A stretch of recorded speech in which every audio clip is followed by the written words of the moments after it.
Chris Young joins us now, brought to you by Anheuser-Busch and by PlayScore, the president of baseball operations for your Rangers. And good afternoon, sir. How the heck are you? Hey, guys. I'm well. How are you all? We're doing great. I mean, since last time we talked, you guys been making moves, and we were just saying you scored 5 runs per game over the last 7. Are you feeling like things are starting to work for you? Well, the last week, certainly, we've seen a lot of improvement in terms of the offense and the quality at bat and just really having opportunities. I know in Boston we didn't quite cash in the last 2 games there, but we did create a lot of traffic. We had really good opportunities and put ourselves in a good position. Just couldn't come up with a big hit, and then went on to Detroit and kind of continued that, and we're able to get the big hits. So I think there were a lot of positive signs there. I'm pretty excited about the guys starting to get hot and starting to swing the bat the way we believe they should. And but I don't take for granted that how hard the game is, and that we've got a long way to go and a lot more work to do. See why I didn't know whether to cry or tip my cap on Friday night with Patrick Corbin's the way he pitched. That was. From a baseball standpoint, we talk about all these runs and games, but that was 2 beautiful pitch games for those teams. Well, it really was. And for Patrick, he's just been amazing. He's been wonderful. We signed him, obviously, late in camp. He's come in. He's made a great impact on our club. And, this is a player who's had a ton of success in the game. He's been a marquee player, somebody who's been at the top of rotations and been one of the best pitchers in the game. And kind of fell on some hard times in Washington, and he's come here, and he's motivated, he's hungry, and he's pitching great. He's given us great outings every time out, and give us the chance to win, I think, almost every start he's made. So it's been a lot of fun having him here. Just a really good person and great competitor, and to see him go toe-to-toe with Tariq Skubal was a fun game to watch. It was hard to come out on the losing end of it, sure. But as a baseball fan, you can't appreciate those games. And really, I'm just happy with the way our team responded Saturday and Sunday. What differences are you noticing with your guys here since the Bret Boone hire? Well, I think it's with Bret and with Justin Veely, both as co-hitting coaches. They've both done a tremendous job of really complementing each other. Boone coming in and providing kind of the wisdom and his experience and talking baseball, and JV, Justin Veely, continuing to make them prepared from a technical, mechanical standpoint, game planning. And just the game is hard. There's a lot of different aspects to going out and competing, and we want to make sure that we have all those covered. And Bret and Justin are doing a tremendous job working together and just really getting these guys in a compete mindset and believing in themselves and knowing that they're really good players, and their career numbers speak for themselves. And we just got to get back to playing good team baseball. And if we do that, we'll be fine. Evan Carter leading off for tonight's game. What have you seen from him since he got the call up? Yeah, Evan's done really well. He's just mechanically, I feel like he's in a good spot. He's obviously the quality of his at-bat, just not chasing, not expanding too much, and grinding pitchers and working the count. And then when you get in a pitch to hit, we've seen some moments where he's hit the ball hard. We've also seen some 2-strike approaches where he's battled and found a way to get on base by putting the ball in play. So he's got speed on the bases. He can steal a base, and his center field defense has been really solid. So Evan's in a good spot. I think it's very similar to what we saw in 2023 in terms of this version of Evan, and it's been fun having him here. I think he's made a difference in our team. See why? Can you fill us in on what you know and maybe about with Corey's hamstring and stuff like that? What you can tell us about that?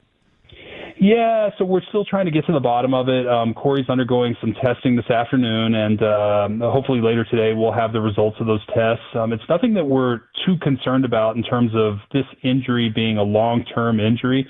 What we are concerned about is just making sure we get this right. We obviously we experienced this a couple weeks ago. We put him on the IL. He came back right at the 10-day mark.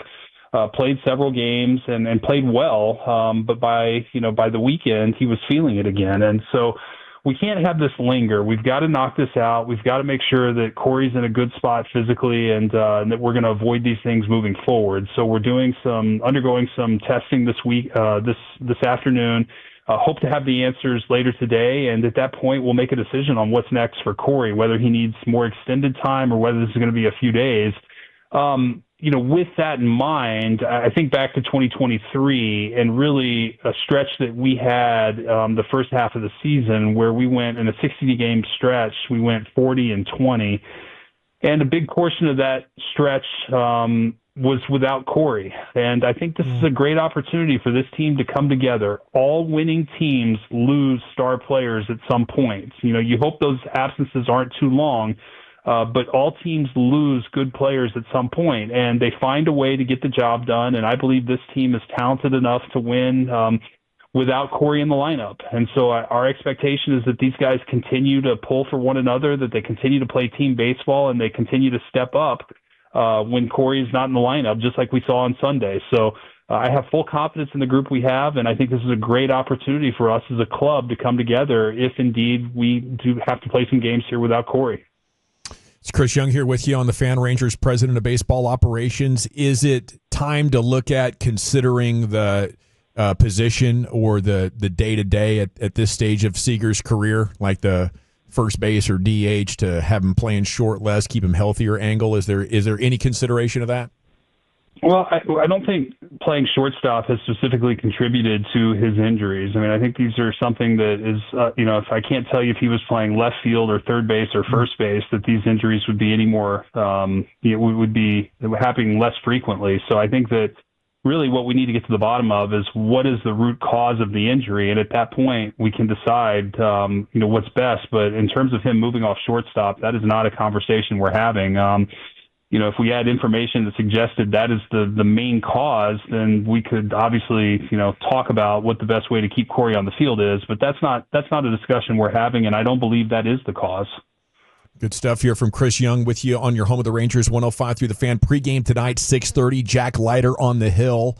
I thought he was getting ahead last time out and, just couldn't get that one pitch to put guys away. What's the next step in his development? Yeah, what you just said is exactly it. It's just continuing to attack the strike zone and finish hitters.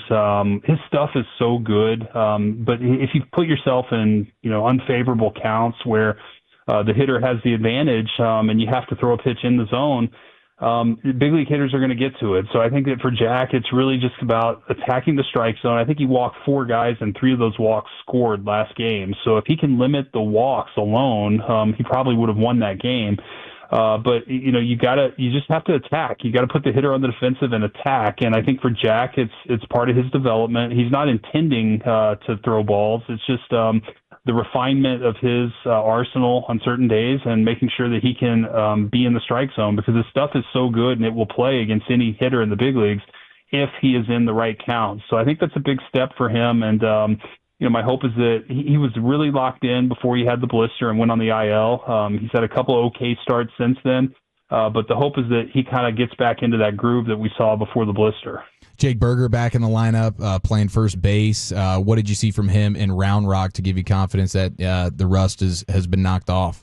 Yeah, just really the last couple of days, the quality of at bat. There's some mechanical changes that have finally taken. Jake just doing a couple little things with his mechanics that have freed him up, and he's timed the ball better and driven some balls. He had a monster home run, I think about 440 feet yesterday, which was really cool to see. So, the hope is that he stays locked in like that. Jake can be a streaky hitter. We knew that when we acquired him, but when he goes on tears, he gets really, really hot. And so when he's going well, we know he's a very good major league hitter. It's a guy who's hit 30 home runs, multiple seasons in the big leagues, and we hope he's ready to get on a tear here. I noticed Josh Smith not in the lineup today. Is everything cool with him? Yeah, I think it was a little bit of a later change in the lineup today with Josh. He's been really absorbing a lot of our super utility role in terms of bouncing around the field, playing a lot of different positions, and not getting many off days or times where we can rest him, and we got to make sure that we take care of him. He's a little banged up, but nothing severe, and so I thought Boch thought today would be a good day to give him a break, and hopefully he'll be back in the lineup tomorrow. Our full expectation is he will be, but Josh is such a warrior. He's such a competitor. He does everything we need. He'll play any position, and such an important piece to our team and our lineup. But it'll be fun to see Evan in the leadoff spot tonight, and then Smitty will be back tomorrow. CY, how difficult is it to deal with a team that it's kind of scuffling along with their season, and then they fire the manager, and all of a sudden now they're in your backyard playing baseball? Is that as a player, is that a tough thing, or do you kind of draw from last year of going to the trip, the 3 games in Denver last year, where kind of the similar situation there? Yeah. No, it's a great question. And my mentality is it doesn't matter who you play. This is the major leagues. And on any given day, another team can beat you if you're not playing your best baseball. And so from my standpoint, we take nothing for granted. We're going to come and prepare and go out and play aggressively and not have a mental lapse or letdown. We just went toe-to-toe with the team with the best record in the American League in Detroit. We took 2 out of 3 there. We probably could have had 2 out of 3 in Boston, which is another good team. We're coming home. We're playing in front of our fans. We're starting a home series here, homestand with the Astros coming in this weekend. It's time to get on a roll, and this is a chance to do that. But take nothing for granted. This is a major league team, and they can beat you on any given night, and we need to come out and play our best baseball. I'll drink to that, Chris. Thank you so much for your time. Have a great week, and we'll catch up with you next time. Guys, look forward to it. Thank you.